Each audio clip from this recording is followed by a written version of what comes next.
Dag vir die Suid-Afrikaanse span by die Mergel in Dakar veldtydren in Saudi-Arabië. Henk Lategan en Brett Cummings het hulle algehele voorsprong na vandag se 9de skof aan die Overdrive Racing span afgestaan.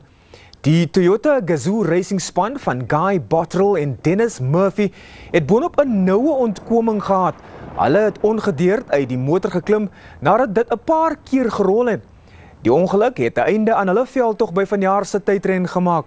Lategan en Cummings, wat die dag as algehele voorlopers begin het 11de geëindig in die skof van 589 km. Die skof is deur die legendariese Nasser Al-Attiyah en sy navigator Edward Bollinger gewen.